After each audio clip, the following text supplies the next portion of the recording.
Good afternoon, everybody. A couple of things at the top. We'll get right to you. Got a full house here today. Secretary Kerry and the State Department expresses our deep sympathy to all those affected by the explosion in central Bangkok, Monday night their time, this morning our time. Our thoughts are with the victims and their families, and with the Thai emergency personnel who are working to help those injured. The U.S. Embassy in Bangkok has issued an emergency message for U.S. citizens, advising them to avoid the area and to monitor local media for updates. We are closely monitoring the situation and are liaising closely with local authorities to gather information to determine whether any U.S. citizens were affected by the explosion. We cannot say at this point that we know that to be the case. Turning to Pakistan, I want to reiterate the statement put out by our mission in Pakistan. The United States strongly condemns the terrorist attack on Punjab Home Minister Colonel Shuja Khanzada's offices in Adak, which killed 20, including the Home Minister himself. We extend our deepest sympathies and condolences to the families of the victims of Sunday's violence. Such blatant disregard for human life is unacceptable and contrary to the aspirations of the Pakistani people for a secure, stable, and prosperous nation. The United States remains committed to the people of Pakistan and to the Pakistani government's efforts to fight terrorism. We support Pakistan's determination to bring justice to those behind this attack and are prepared to provide assistance, if requested, to government authorities investigating this reprehensible act. And then finally on Ukraine, Secretary Kerry indicated to Foreign Minister Lavrov last week when they spoke, we are gravely concerned by the sharp increase in attacks by combined Russian separatist forces across the ceasefire line in eastern Ukraine. These attacks continued this weekend, including to the east and north of Mariupol, apparently in an attempt to threaten that city. There can be no mistake about who is responsible. Russia and the separatists are launching these attacks, just as they escalated the conflict last August. OSCE reports show that the majority of ceasefire violations are committed by combined Russian separatist forces in direct violation of the Minsk agreements. We continue to urge an immediate ceasefire and full implementation of the Minsk obligations. And we further remind that efforts by Russia and the separatists to grab more territory will be met with further costs. With that, Brad? Just following up on Thailand, is the U.S. providing any assistance at this point to Thai investigators? There's been no request. Okay. And then I'll see. Yeah. Follow up on Thailand. So you said you expressed your sympathy for the Bangkok explosion.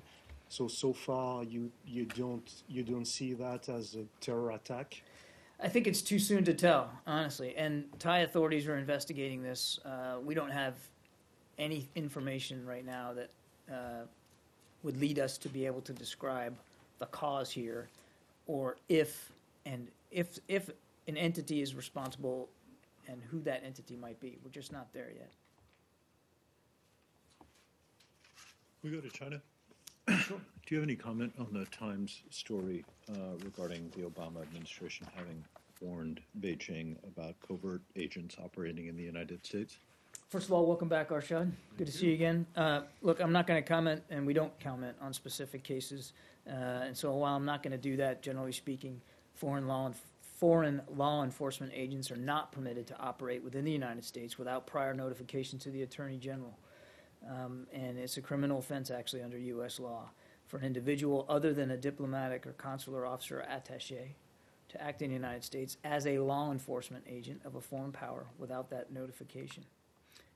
But I think broadly, with regard to China, the United States does regularly engage on law enforcement matters of mutual concern, including fugitives and anti-corruption, through what we call the U.S.-China Joint Liaison Group on Law Enforcement Cooperation. We also continue to emphasize to PRC officials that it is incumbent upon them to provide U.S. officials with significant, clear, and convincing evidence to allow our law enforcement agencies to proceed with investigations, removals, and prosecutions of fugitives. Yes? Yes, I'm just trying to have a comment about the withdrawal of United States, Patriot missiles from Turkey. Yeah. What does this decision mean? What is the reason behind this decision? What does it mean in regard to U.S. and NATO commitment to support Turkey and protect it? And also, does Assad forces has no more capability like to attack Turkey with ballistic missiles? Okay, there's a lot there. And for much of this, I'm going to refer you to DOD. This was a U.S. military decision. Okay. And so it's really appropriate that they speak to the details here. But the main reason that the Patriots, the U.S. Patriots batteries, there's two, are being removed is for force modernization needs.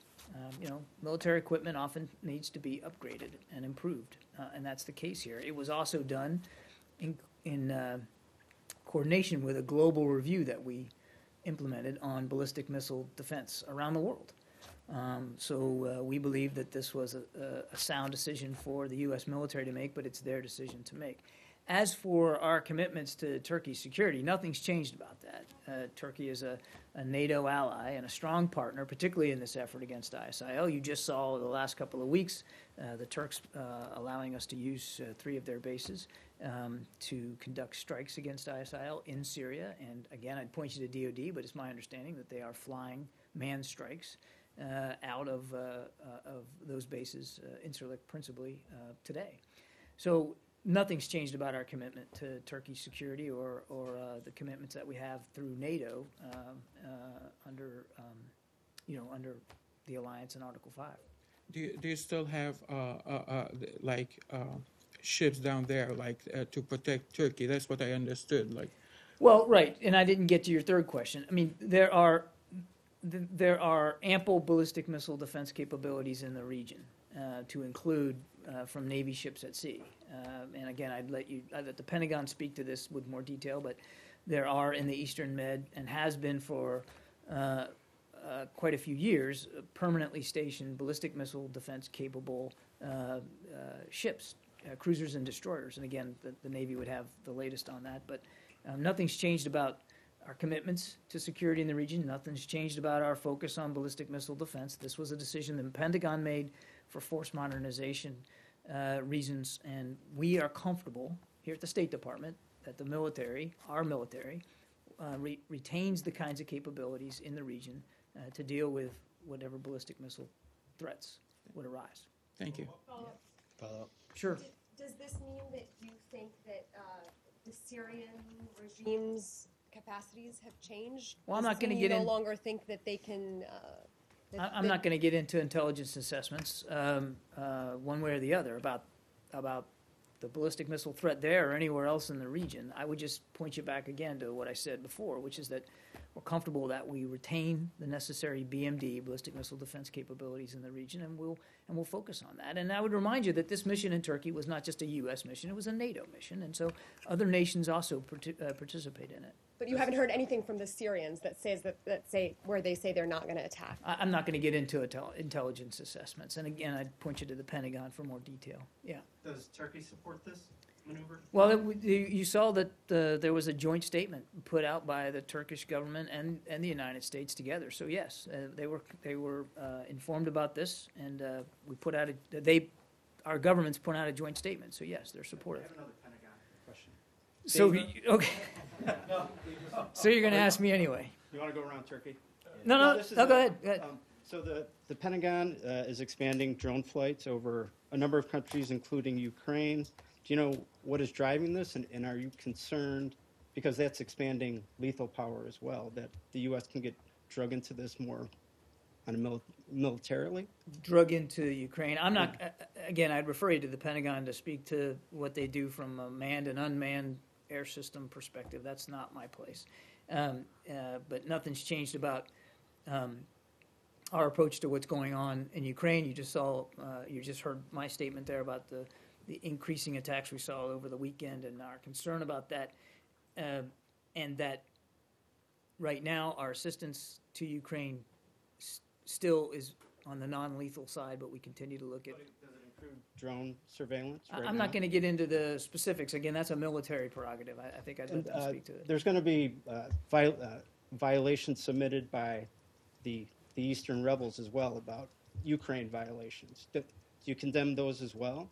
related to heavy I think I equipment? said this pretty clearly in my opening statement. And it's not just coming from me. The OSCE has determined that the vast majority of these attacks are coming from Russian separatist areas onto Ukrainian areas. Now, if the Ukrainians fire back, they're doing it in self-defense, and they have the right to do that. But there are, Ukraine is violating it. You conceded majority, which is, the other side questions, but what about Ukraine's violations? We have talked about this ad nauseum, and the vast majority of the attacks are coming from the Russian separatist side. Ukraine has a right to defend itself. Obviously, what we want from all parties here is to abide by Minsk, which means you withdraw and the violence stops, and you start sitting down and talking about a settlement going forward. But make no mistake of where the vast majority of these attacks are coming from. Michael? John, can I, since we shifted a little bit to Russia, can I ask you a Russia-related question? Sure, go ahead. On Thursday, senior State Department officials said that Secretary Kerry had raised his concerns about the travel to Moscow by IRGC Commander Qasem Soleimani.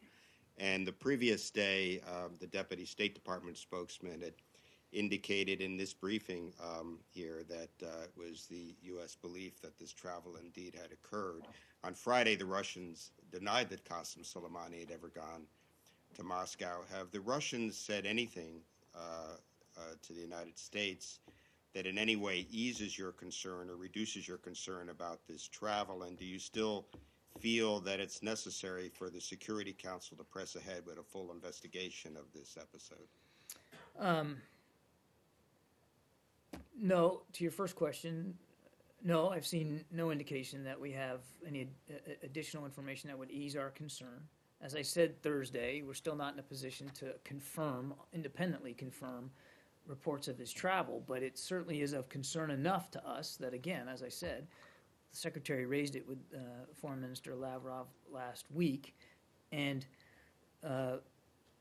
as we've also said, any such travel, should it have occurred, would be a violation of UN Security Council of a UN Security Council resolution, and we'd let the UN speak to what they would do about that, but we certainly would be supportive of them looking into that.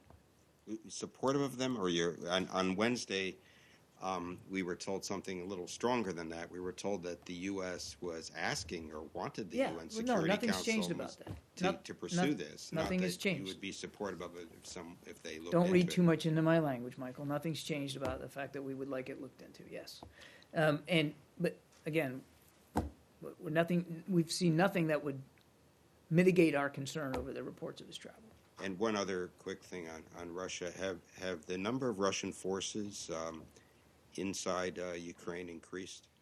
I don't have an estimate to give you today. I don't, and I'd point you to the Pentagon for that. That kind of level of detail. I don't have any information that would suggest what the numbers are.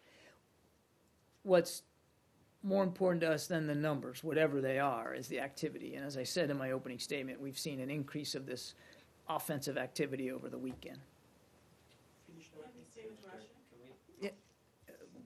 Yeah, we'll do Pam, Russia, and you want to change topics? I want to go back to Turkey.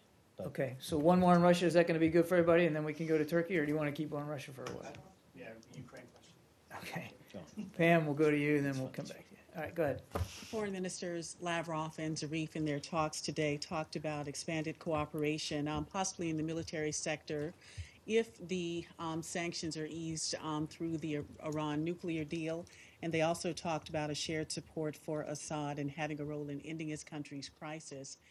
Does the United States see this stepped-up cooperation as destabilizing, considering it's coming at a time when the U.S.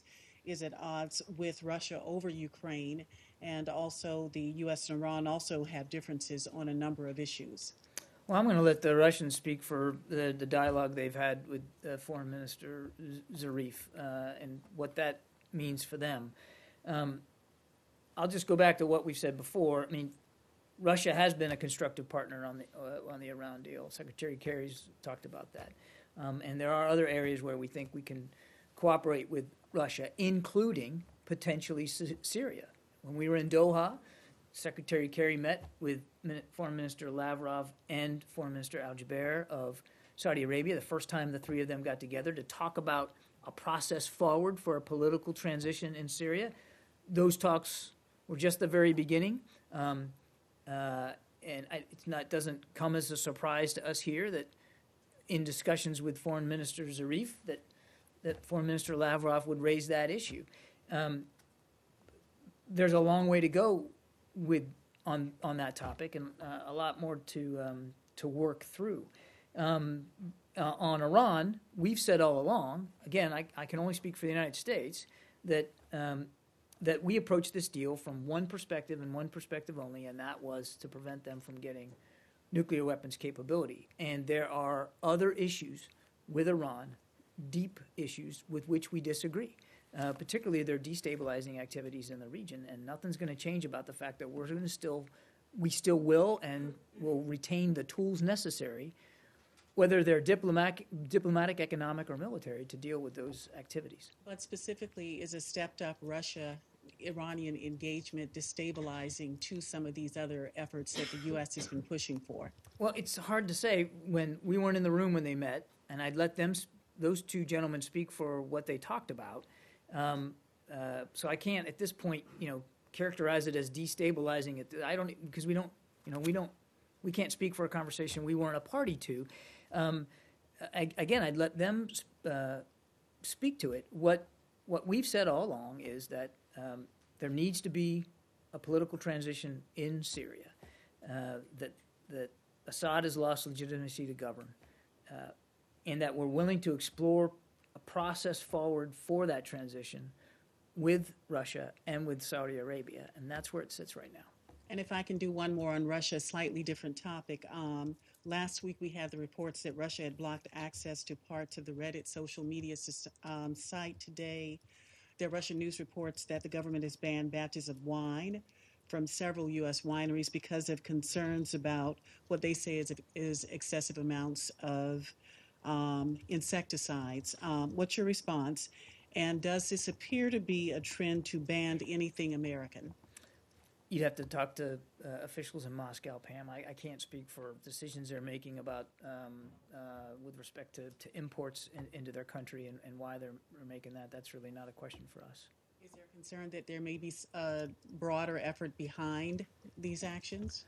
Again, these are, if they're in fact true, they're economic decisions that the government in Moscow is making, and I would let them speak to the reasons behind that.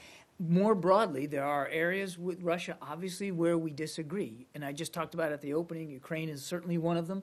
There are areas where we can and have cooperated with Russia, like on the Iran deal, and potentially maybe on Syria. So, it's a complex relationship. But as for their reasons for doing this, I would let them speak to that. Yeah, back here. With ARD German television. Concerning support to Ukraine, the Ukrainian press, citing Ukrainian Parliament Committee on Foreign Affairs, reports that the United States will allocate $500 million for training of Ukrainian National Guard and armed forces. What's your response to that? And can you clarify the total amount of funding the U.S. has provided to the Ukrainian armed forces? It's a great question for the Pentagon. I mean, seriously, it is. We've talked about this National Guard training before, but it's really it's really a DoD equity to speak to, and it is just National Guard training for internal security. The document they're citing is a letter from President Biden to one of the Ukrainian Parliament members. Is that? I'm not familiar with the letter. I mean, I would rather than me take the question, I'd refer you to the Pentagon to speak to that. Yeah. Let me go to Brad. He's been patient. Go ahead. If we're done with Russia. Are we done with Russia? Looks like, no? Your question about Russia? No, it's not about Russia, so you tried to sneak in there. No, I promised Brad I'd go back to him. All right, just returning to Turkey, you said, can you say when Turkey was first informed that the batteries would be taken out of the country? I don't have the exact date, Brad. And then some of the reports seem to suggest that the Turks were livid with this decision. Is that something that people in this building have registered? We would not characterize their reaction that way. And have you had any, noticed any effects on the Incirlik operation or the joint mission as a result of this decision to take the batteries out of Turkey? None whatsoever. How would you characterize their reaction if they weren't livid? Well, I wasn't in the room. I'm told that the conversation was very candid and forthright, and that at the end of it, they understood the reasons behind it. But I would let them speak to more detail than that. But characterizations of them being livid or being heated or them being angry, that's not how it's been described to me. Would it be fair to say that they were unhappy, even if they understood your Again, reasoning? I think I'm going to leave my comments where they were. I wasn't in the room, so I want to be careful that I don't over-colorize this when I wasn't there. What I've been, the way it's been described to me was that certainly they had concerns. Those concerns were addressed in the discussions. You saw them we put a joint statement out, so clearly they're in support of this decision, and we're moving forward. And I'd remind you that we continue to cooperate with them against ISIL in the region. First of all, our NATO commitments to them are ironclad. Secondly, their membership in the coalition also is ironclad in terms of the kind of the support that they're giving the coalition to continue to fly strikes against ISIL. And as I said, again, I'd point you to the Pentagon, but as my understanding is that manned strikes are being flown out of Incirlik, even as recently as today. Without saying when they were first informed, can you give a sense of how long this decision has been in the process? I mean, have you been having discussions for weeks or months about this? Has this come up at NATO as well as bilaterally? Can you give just some sense that was this a surprise, or had this been a long time in cooking? What I know is that this decision has been long planned. I mean, you don't make force modernization decisions in a vacuum, and you don't do it at the spur of the moment. How long, Brad? I'd have to point you to the Pentagon. Again, this was a U.S. military decision. We communicated it for the U.S. military to the Turkish government, as is our responsibility at the State Department. But this was a military decision, and I'd let them speak to the parameters around which it was made. Can follow up on Turkey? Sure. Is there any way you can confirm that you have informed the Turkish side after the Incirlik agreement? Was it done after? Yes. My after. understanding is the notification to them was done after that agreement to use Incirlik, yes. Another topic, again, on Turkey. One of the leaders of the PKK stated to the British press that they have been in contact, indirect talks with the U.S. Can you confirm on that? I can tell you that we are not in direct talks with the PKK. Absolutely not. This is a foreign terrorist organization. We don't sit down and have talks with the PKK. Nothing's changed about our position on the PKK, that they need to renounce the violence, they need to resume a peace process, and stop attacking the Turks inside Turkey. So do you have indirect? I mean, he said particularly we don't have a there. It never ceases to amaze me here at the State Department how you guys hang on adjectives and adverbs. And I'm just not that clever. I mean, there's no talks with the PKK. So no direct, no indirect. There's no talks with the PKK. Okay. Does that help? Yep. All right. Thanks for flagging it. Yeah. Still on the Kurds, I'd like to ask you a question about Iraqi Kurdistan, where the tensions are really mounting over the future of President Barzani, whose term is coming to an end this Thursday. Yeah. Brad McGurk tweeted this: in Kurdistan region to urge unity in face of serious ISIL threat and in honor of 1,200 Peshmerga martyrs, the terrorists feed on division. This statement by Brad McGurk, this tweet, has been read by many people in Kurdistan as an indirect support for President Barzani to extend his term, to stay in power. Extend his term? Yeah, to stay on power, to stay in power. I think that would be a mistake to read it that way. So, In fact, I don't think it's a mistake. It's a mistake to read it that way. The Iraqi Kurdistan region's presidential issue is an internal political matter, and this is a decision for the people and parties of the Iraqi Kurdistan region to make together. but are you calling for a peaceful transition, peaceful and democratic transition of power, as his term is coming to an end, his last term, by Thursday?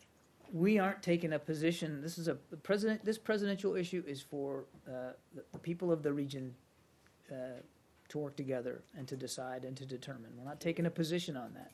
You're not willing to call for a peaceful transition of power, which you often do in regard to other countries when somebody's It's not term a is coming to country. an It's end. not a country. It's a region of Iraq. We're not going to get involved in internal Iraqi politics. Obviously, separate and distinct from that,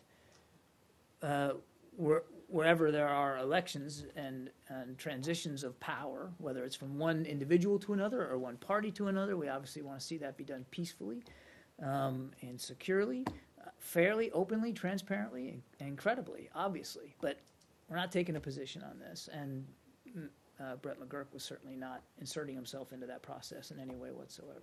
Thanks. Yep. You guys always go together. Yeah. So what is your level of involvement in this issue? Because there are two things that you always, one, which is the democracy. You just said it. You always support free and fair election. But this is not about election. This is about somebody. I understand his term that. That's came why to I an made end. the distinction. Yeah. His term came to an end, and according to the laws, that he has to step down. But it seems he will not. But this is one part. The other part is that this region is one of the effective partners. They are part of the international coalitions to fight ISIS. So this situation will have an impact on that. So what is your level of involvement in this? I know Ambassador McGurk and his delegation will be there for a few days and talking to Kurdish officials, and he tweeted several times on this specific issues, like the crisis. So there should be a level of involvement, like you did it in Baghdad, that there was not government when ISIS came, was close to Baghdad, then you kind of helped the Iraqi parties to form the new government. This is kind of the same situation. Well, look, I mean, while there, Brett McGurk met with President Barzani and the leaders of all the major Kurdish political parties. Not atypical when he goes to that part of Iraq. What he went for and what he did was reaffirm the U.S. commitment to continue cooperation with Iraqi Kurdish forces to fight in the fight against ISIL. And he commended the regional government and their officials there for their coordination with the government of Iraq, their coordination, and coalition members in that same fight. And of course, he praised the contribution of Peshmerga forces, which have been very capable in the field. That's it. He did not go to insert himself into an internal political matter, and he's not doing that. So last one on that, does that mean that you are not concerned about any way of political transition will happen? Maybe will cause that instability in the region. We're not. I mean, I love your attempts to continue to get at the same issue. I think I've answered the question. You know, we're not inserting ourselves into this internal political matter. Separate and apart from that, we always want to see, whenever there's a transition in government, you know, we want to see that responsive to the people, free, fair, credible, transparent. We're not inserting ourselves in this. Okay? Yeah. John, move to Secretary Clinton's email server. Some new things that we've learned since we were in this room last. The existence of an additional server. Now the State Department saying that 305 of the emails are being scrutinized by the intelligence community to see what may be classified. 63 confirmed to include classified material. Can the scope of this still be called limited, and if so, how? All right, let's unpack that before I get to your yes or no question. Let's keep in mind that so far of the 15% or so of the email traffic that we've made public, and that's a small amount, but even that 15% or so consists of more than 3,000 emails, so 63 of them have been upgraded in some form.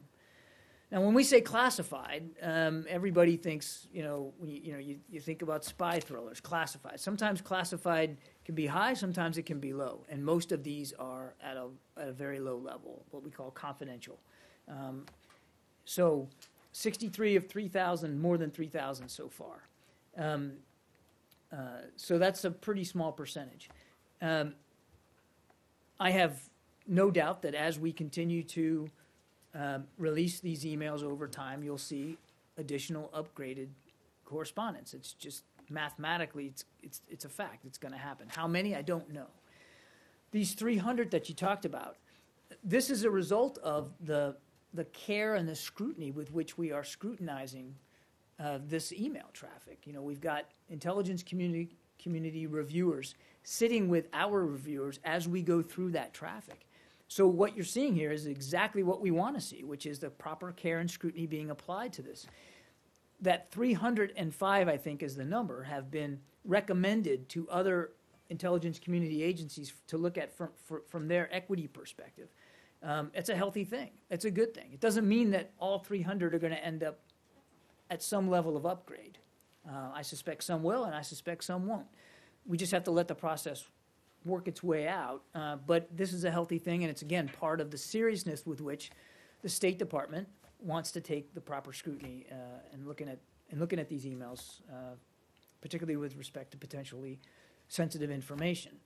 Does that get it? But is there some threshold at which this goes from being what has in the past been referred to as you know, something that's limited to something that's major? It just seems like the numbers continue to go up. We're learning and hearing of sort of more items each day. At what point does it go into something that's the State Department would consider more broad? There's not a number out there that I can tell you when we reach this percentage of upgrades or this number that all of a sudden we've gone from limited to major, okay?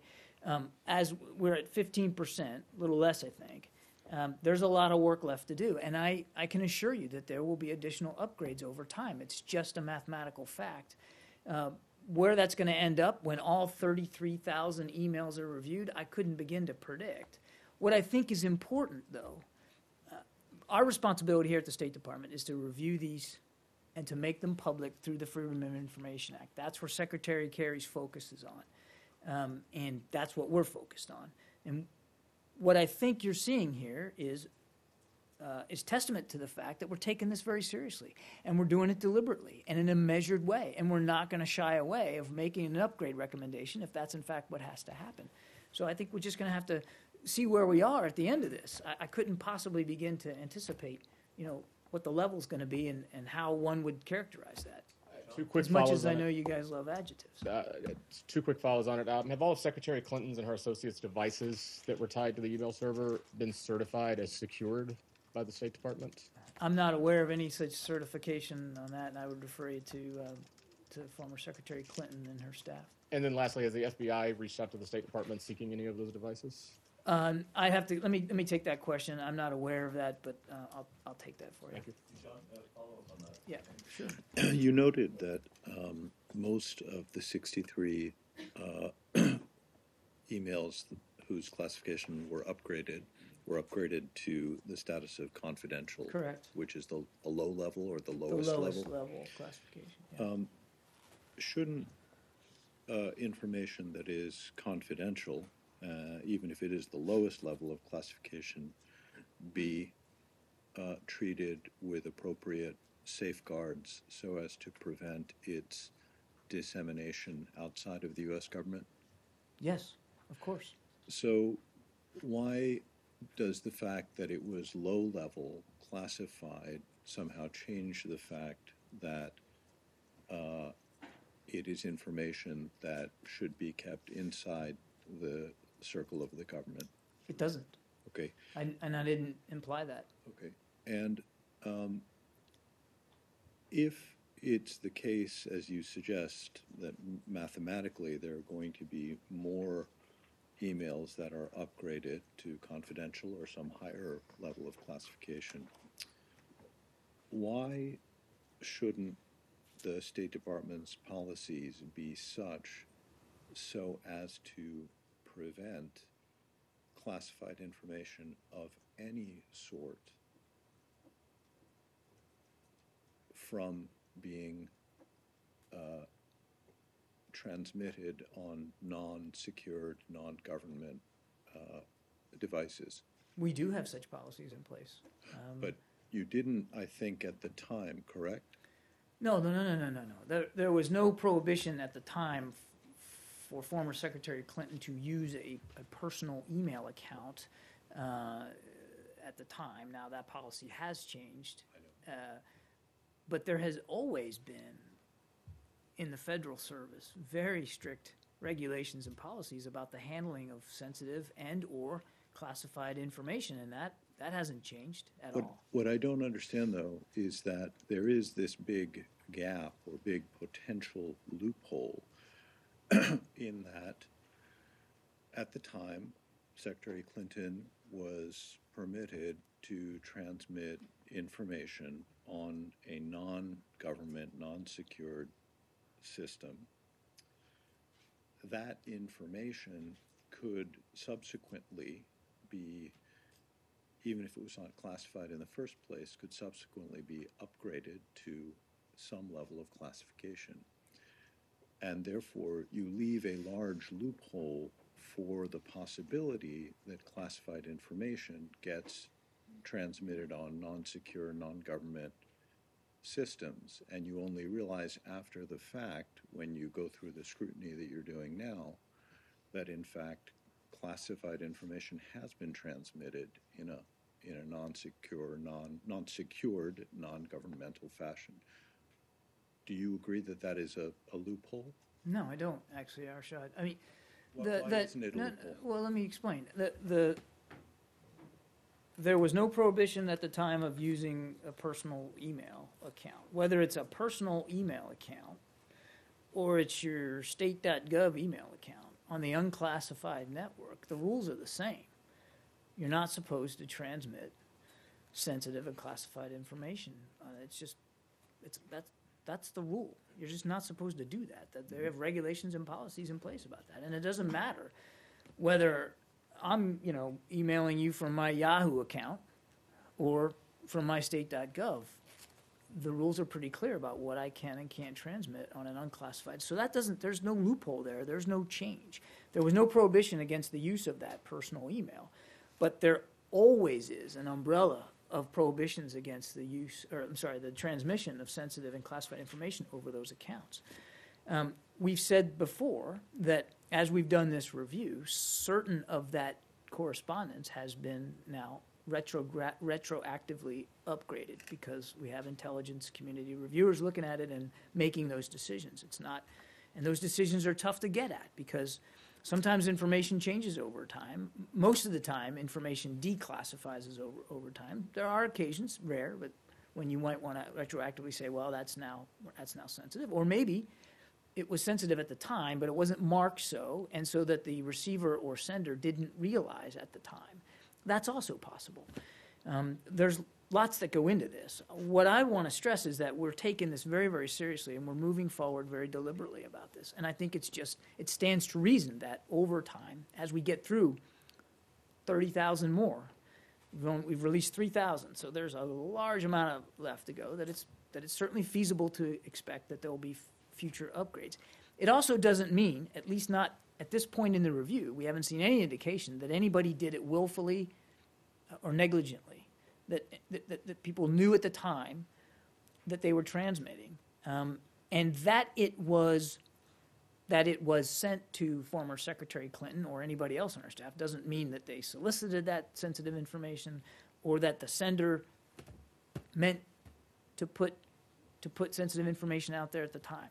So it's just not as cut and dry as I think everybody would like it to be at this point. We've still got a long way to go. The other thing that I think is important to keep in mind, and as I say this, I'm making no excuses whatsoever for any transmission of sensitive information, but this State Department is an outward-facing institution of the United States government.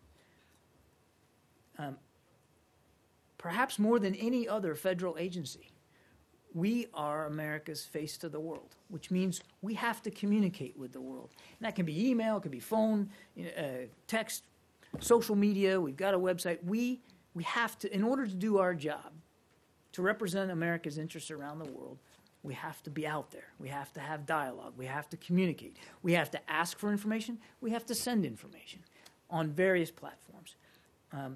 So it's inevitable at some point, as you're trying to do your job as a diplomat, in sometimes sensitive situations or restrictive environments, that information may come to you, whether you wanted it or not, that ends up being sensitive. When you know that's the case, when you feel that's the case, when you believe that's the case, you have obligations, all of us do, to properly protect it.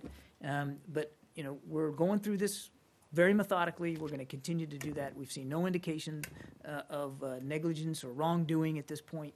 So we're just going to have to keep working through it. I understand that you're going through this in a rigorous manner, and the fact that you're going through 33,000 emails shows that you're taking this seriously. I'm interested more in the institutional question of whether there were, and indeed now are, proper policies in place so as to prevent the transmission of, you use the word sensitive or classified, And/or, I think, yeah. and/or, yeah. And I don't know if sensitive is a term of art or if it just means something that maybe isn't classified. Sometimes there's unclassified correspondence which we would consider sensitive. It doesn't mean that it can't be transmitted on an unclassified network. It just means that you want to maybe limit the number of people that are copied on it or see it, or you don't forward it outside the institution. From an institutional point of view, what seems to me to potentially be a concern, and it would be a concern not so much for me because it's not my institution, but for you, is that regardless of how you are transmitting information, whether it's on a state.gov unclassified system or whether it's on the internal classified system or whether it's on a private unsecured or non-government system, is that it is perfectly possible, as I understand it, under the current rules for people to transmit information that, were it to be scrutinized carefully, would indeed be found to be classified, even if it's the lowest level of classification, and that therefore you have a fairly significant loophole under which your employees may discuss and transmit information that, if somebody actually looked at it carefully, as you're doing now, would be deemed to be classified. Does that not seem to you to be a concern? Well, yes and no. Yes, we're always concerned about the proper security and safeguarding of sensitive and classified information. But essentially, back to your loophole question, no, there's no, the responsibilities of a federal employee. And I come from 30 years in the Navy, and I mean, this is something that's drummed into you from the moment you raise your right hand. The responsibilities of a federal employee to protect sensitive information, whether it's classified or not, is absolute. And if you may not be the sender, you may not be the originator, but if you're a recipient of it, and you know you are, and sometimes it's hard to know. You know, in the very fast-paced, dynamic world that we're living in, whether it's from a military security perspective or diplomacy, but sometimes it's hard to know at the moment you're in. But if you do know, or if you have a reason to suspect, boy, I just got an email that's got some sensitive information in here. There are steps in place. There's procedures. We're all trained on them, on how to deal with that. You know, you alert the IT folks, you alert the security folks, you do what you have to do. Sometimes it's easy, and sometimes it's not so easy to know where that line is. But there are procedures in place, regardless of where on the unclassified side that information resides and or was transmitted, whether it's a private Gmail account or, you know, mystate.gov. There's procedures and rules, and they have not changed. Like I said, I've been at this now for 3 decades, and I can tell you they're the same. It's the one thing that's absolutely certain as you take on a job in the federal government. The point here, though, is that there are at least 63 instances in which information that was not just sensitive but retroactively judged to be classified was transmitted on a non-secured, non-government system. And I don't understand why that would not be troubling. I didn't say that it's not troubling. What I said was that we not seen any indications at this point that anybody committed willful wrongdoing in it. But obviously, we're always concerned when there's any indication that, for whatever reason, potentially sensitive information was not properly safeguarded at the time. Obviously, that's a concern. I mean, it's such a concern that Secretary Kerry, back in, I think it was December, I can check that, I think it was in December, asked the State Department Inspector General to do exactly that, Arshad, to go look at our communication practices here, particularly on email, and to determine what, if anything, we need to be doing better on a spate of issues. But one of them was the protection of sensitive information. And in fact, he asked to meet with the IG just a few weeks ago to get an update on how that process is going. I mean, he's very closely monitoring that. So just to ask it very simply, is it troubling? Is what troubling? Is it troubling to you that in 63 cases, information that was subsequently judged to be classified was disseminated on a non-secured and non-government system? What I would say is we take that very seriously, as we should. Can I just ask a couple factual questions? 63, 305, were these all passively received by Secretary Clinton and none sent by her? I do not have the details on that, Brad. I don't know. Do you know if any were sent by her? I don't know. And then if something is received and not sent on, Yep. how would you know? How do you know if proper procedures were taken by the recipient? Well, again, there's. How do you know if they read it, for example, or read that sentence, or, I mean, can you? It's hard to know, Brad. I mean, every individual has responsibilities on their own to deal with sensitive information when they're in receipt of it. And as I said, there's procedures for how you handle that.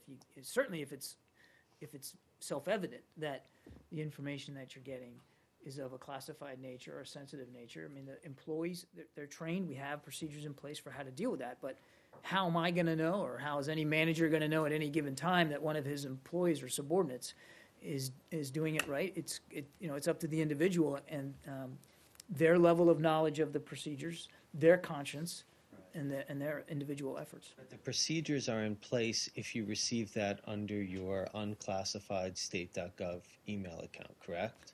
Right. It's even incumbent upon you on your classified networks. Not all your classified networks are cleared for the same level of information. So, for instance, if you're working on, a secret level network and you believe you're getting information on that is higher than that level, you still have the same obligations. But if you have your own private email account on your own private email server, it must be harder than to contact IT folks about a server, the existence of which they don't even know, let alone the details of which they don't even know, in order to somehow properly protect. So do you understand the question? If the IT folks and the people in the building responsible for that don't even know about your server, let alone how to deal with your server, how could they possibly be expected to protect classified information off of it? I can't speak to knowledge of the server. And that wouldn't be my place to do that. I would refer you, again, to former Secretary Clinton and her staff on that. What I would tell you is that, to my answer to Arshad, the obligations that are set upon a federal employee about the protection of sensitive and classified information are the same no matter where you are, and they are the same no matter on what network you receive information that you don't believe is properly being transmitted or properly being safeguarded. It doesn't matter whether it's your private account or your work account. And again, we now have procedures here at the State Department that require all work to be done on the state.gov. But I think what he was getting at, and it's what I'm trying to get at too, is that you don't control the server if it's not a government server. No, we don't. So you may have procedures, but you can't eliminate or secure that information to the same degree you can when you can hide it. But the responsibilities of the employee don't change. So, for instance, if I were to get or receive sensitive information on my private email account that's related to, well, it doesn't matter what it's related to, but let's assume it's related to work. I have a responsibility to report that and to take the proper steps to the degree that I can. It's difficult to do in a cyber environment to completely erase something, but at least you need to alert somebody to it and take the proper steps. I mean, everybody has those shared responsibilities. Change topic? Just one quick follow-up on this. Yeah, sure. I take a 20 minutes wait. You can't take. I know, but we got on the email thing, and I I will get, I promise I'll get to you. Is this related to emails? Yeah, I'll be brief. Given that the former Secretary Clinton's, the tenor of her public statements on this issue have been to sort of suggest that it's hyped out of proportion or not exactly, a matter of grave public interest. Does it concern you that she doesn't take it as seriously as you just suggested the State Department does? I'm not going to characterize or speak for former Secretary Clinton or her views of this. Our interactions with her staff to date have indicated to us that they are taking the matter seriously and are trying to be cooperative. But beyond that, I'm not going to talk about. I'm not going to get into, characterizing what or how she's talking about it. What I can tell you is our interactions with her staff have been professional, and I have every reason to believe that they will continue to be. Sure. But I wasn't asking you to characterize her position. I was asking you to say whether you are concerned by the public statements she's made, which suggests that she thinks that this. I'm not has going been to blown get out of into a proportion. discussion or a debate about rhetoric, particularly in a campaign season. Our focus, Secretary Kerry's focus, is on making sure that we meet the court-ordered public. You know what I mean? Court order. I'm losing my words here, but we have a court-ordered process to make public these documents through the Freedom of Information Act.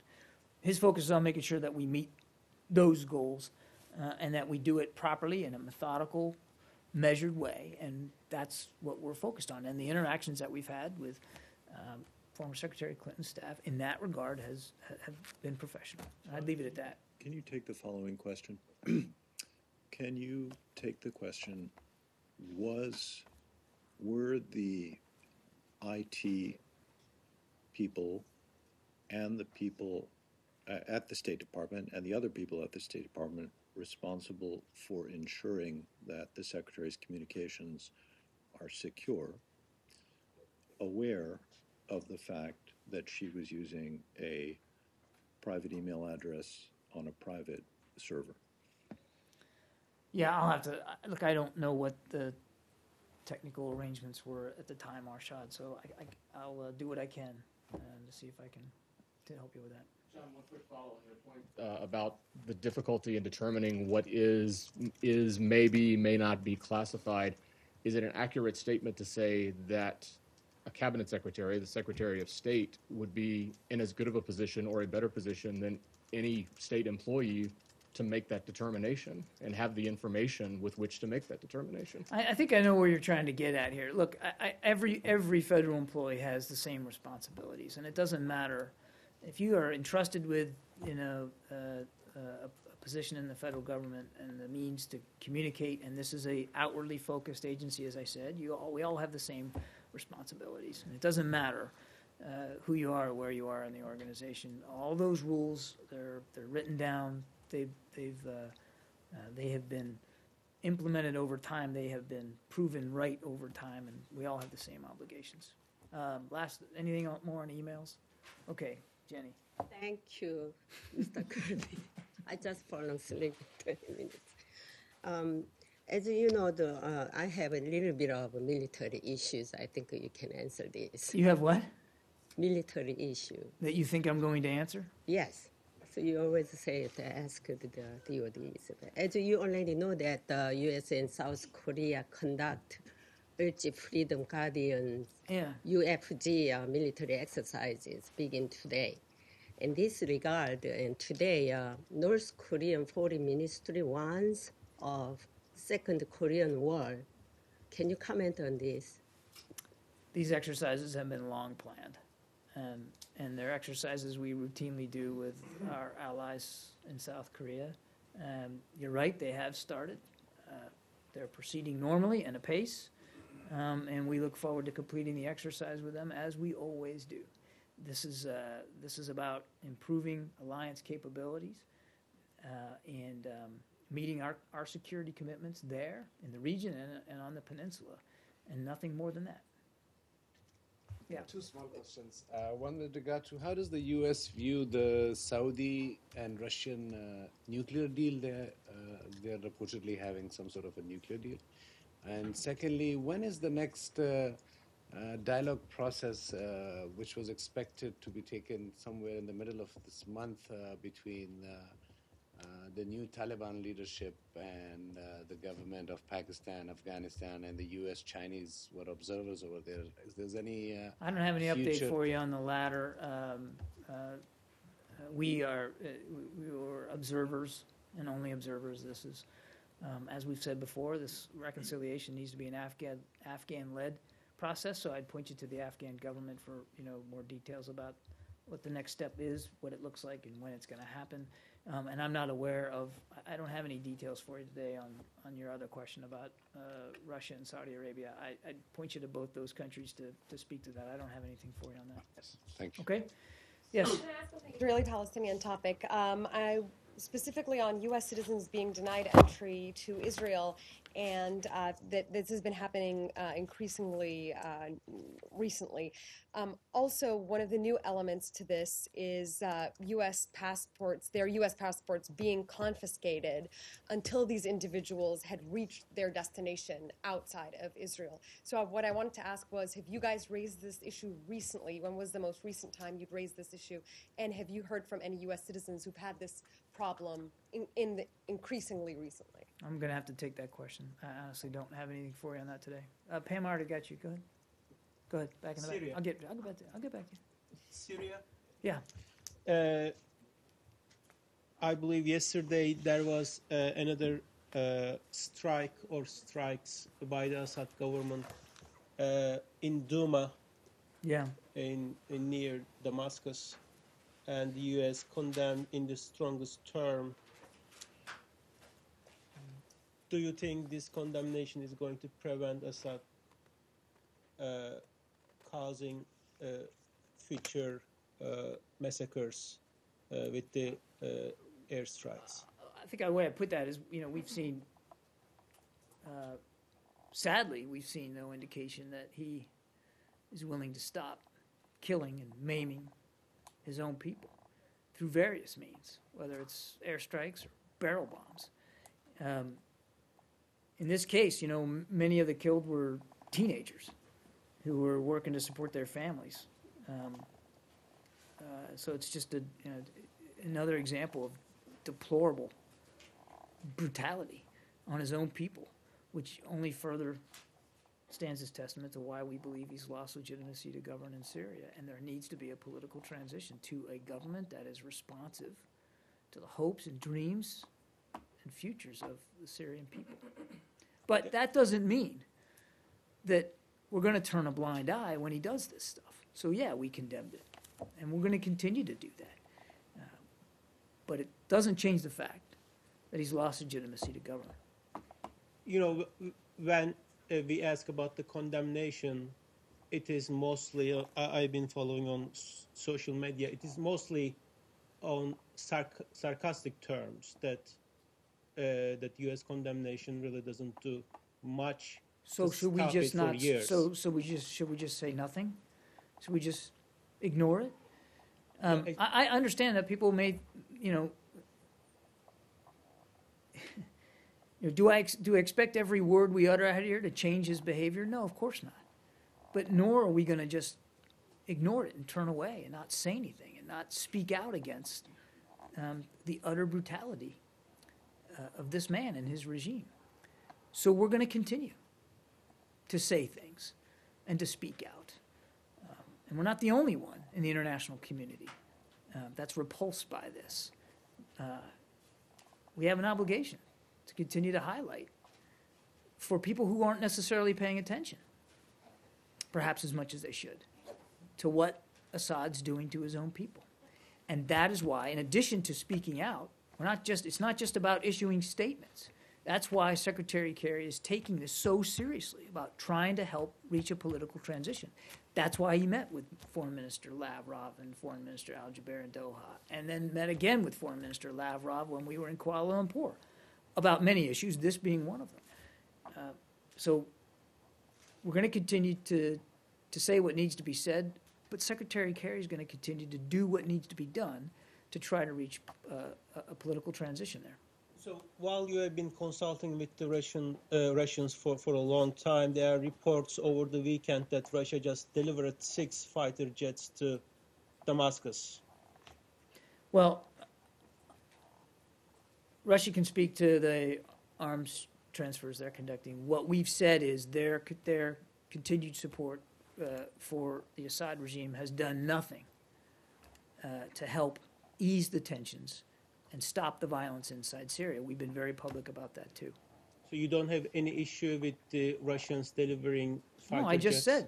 said. I just said. I mean, as for what they're delivering and what contract, that's for them to speak to. But we have made it clear that their continued support, whether it's moral or material, in this case material, we continue to say, and continue to make the point that that does nothing to reduce the tensions, it does nothing to stop the violence, and does nothing to encourage what we really want, which is a political transition in Syria, to a government that's responsive to the Syrian people. So if you're asking me, do we have a problem with it? Yes, we do. Last question. Have you known this transfer of fighter jets beforehand? Have you been noticed or warned about There's that? no responsibility for the Russian government to notify us of arms transfers. Pam? Huh? Syria? Yeah. Go ahead. Have you seen the reports or also the statements from the YPG commanders that they have had three or 4 fighters were injured in Syria, and they have sent them to Turkey for the hospitals. Then they have been found under al-Nusra fighters in Syria. So have you seen any of these reports or any Nope. confirmation? Nope. No? Can't help you. Sorry. Pam? Libya, Okay.